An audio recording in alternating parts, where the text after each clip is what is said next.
All right, this one's called Life Recovery's First Tradition. I didn't know this, but Life Recovery has 12 traditions. If you don't know what Life Recovery is, it's a biblical 12-step program, and they have their own Bible that comes in a New Living Translation or King James Version. It's pretty great. It was created by two of today's leading recovery experts, David Stoop, PhD, and Stephen Arterburn, MD.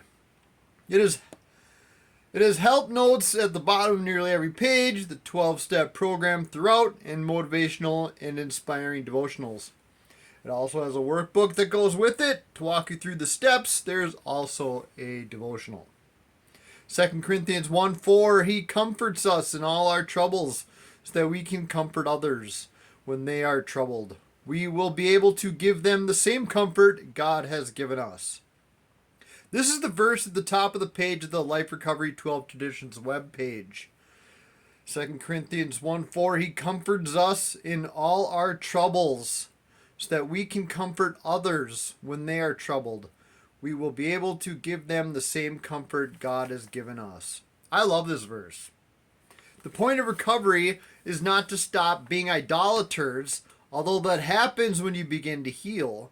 The point of recovery is so we can step into being the person God created us to be.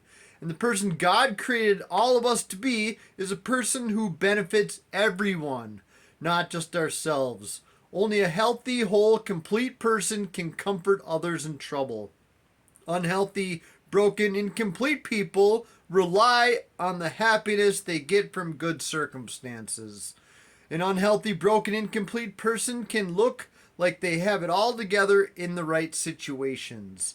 Odds are, if you look closely, however, a lot of damage was done in order for that person to control everything to maintain that fragile facade. When something inevitably doesn't meet their expectations, the gig is up. Remember when you were a kid and your parents were fighting and everything was a disaster until a visitor came over? Everyone puts on their happy face. To that visitor, all is well. I promise you though, if dad burns the steak or if mom drops the salad or son or daughter spills the milk, the gig is up. Dad, mom, kids might be able to keep it together. Might. If too many things go wrong, no way. Visitor or not, someone's gonna explode. And prior to that, there is a tension. It's not comfort, it's tense and uneasy. Might not be explosive, but there isn't that joy that you feel when happiness isn't based on circumstances. First, life recovery tradition is our common welfare should come first. Personal recovery depends upon life recovery unity. The verse that goes along with this tradition is Ephesians 4:11 through 13. Now these are the gifts of Christ gave to the church, the apostles, the prophets, the evangelists, the pastors, and teachers. Their responsibility is to equip God's people to do His work and build up the church, the body of Christ. This will continue until we all come to such unity in our faith and knowledge of God's Son that we will be mature in the Lord, measuring up to the full and complete standard of Christ.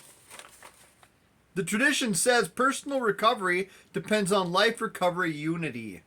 Just replace the words life recovery with whatever church you go to, whatever small groups you're in, whatever recovery groups you go to. To become the healthy, whole, complete person God created you to be, the person that is filled with joy in any and all circumstances and can comfort others in trouble, relies on us all putting the common welfare first. That just means shifting your focus from your comfort to other people's comfort. If every human being did that, that's world peace. It can't and won't happen in the world system, but we are called to make His kingdom come, His will be done on earth as it is in heaven. That is literally the church's job. That is why there is a church. We are the body of Christ. We are all in unity, supposed to be carrying on the work of Jesus in His behalf. That is why we are called Christian. So recovery is not putting away idols. Recovery is doing what God made you for. If you think you are recovered, ask yourself what you have done this week to advance the kingdom of heaven. What have you done this week to destroy enemy strongholds and advance the front lines? If you can't think of any, you aren't working your program. Your program is putting on the armor of God and running into battle, guns blazing. First, life recovery tradition is our common welfare should come first. Personal recovery depends upon life recovery unity. The verse that goes along with this tradition is Ephesians 4:11 through 13. Now these are the gifts Christ gave to the church, the apostles, the prophets, the evangelists, and the pastors and teachers.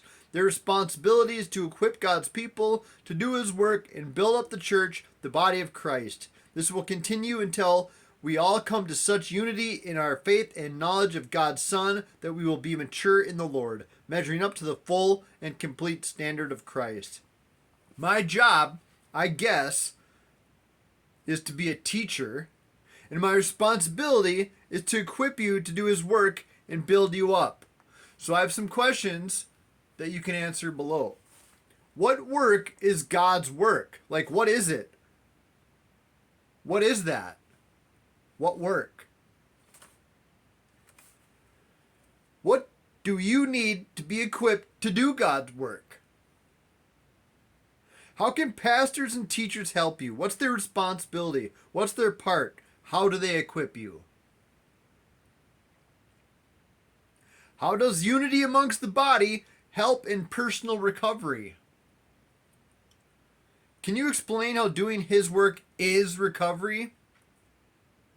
Does anyone have any questions on this subject for the group? Ask below.